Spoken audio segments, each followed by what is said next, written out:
ఈ పాప పేరు జ్యోతి. వయస్సు 8 సంవత్సరాలు. విశాఖ జిల్లాలో ఉన్న తాడే గ్రామంలో నివాసం. ఈ పాప తండ్రి రైతు కూలిగా పనిచేస్తుంటాడు. నిరుపేద కుటుంబం.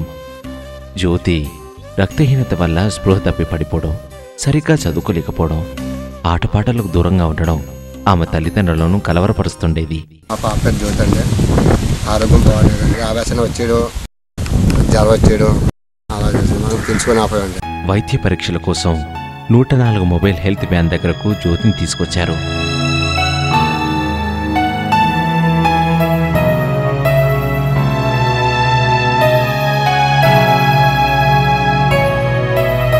ఇంతకుముందంతే మామూలుగా పిల్లల కూలికి వెళ్తుంది కదా, చేస్తుంది కదా మేము అనుకున్నాం అండి. అంతే ఎంత చేస్తుంది కదా అనుకున్నాం తప్ప. కానీ నేను ఏమైతే కూలి పనికి వెళ్ళి రావడం, ఏదో మనం భోజనం చేసి పడుకుని పోయేది. అందులో తినేది కాదు, పడుకుని పోయేదంట.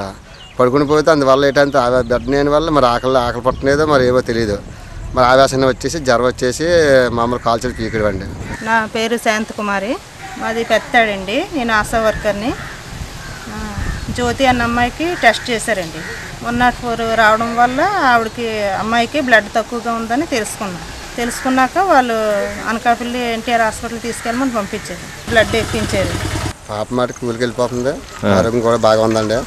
అయితే ఆ 104 దయ వల్ల మా పాప కూడా బాగా క్షేమంగా ఉందండి. మా పాప ఇప్పుడు జ్యోతికి ఏ సమస్య లేదు.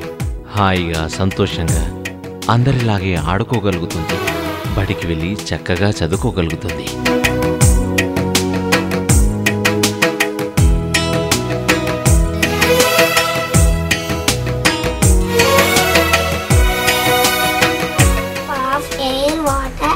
Sunlight, so the leaves are cannot as food fraction of the plant.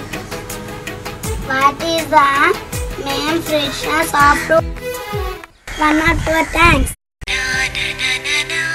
అందరి ఆరోగ్యం కోసం 104 ఆరోగ్య సమాచారం, సలహాలు, సేవలు అందిస్తుంది.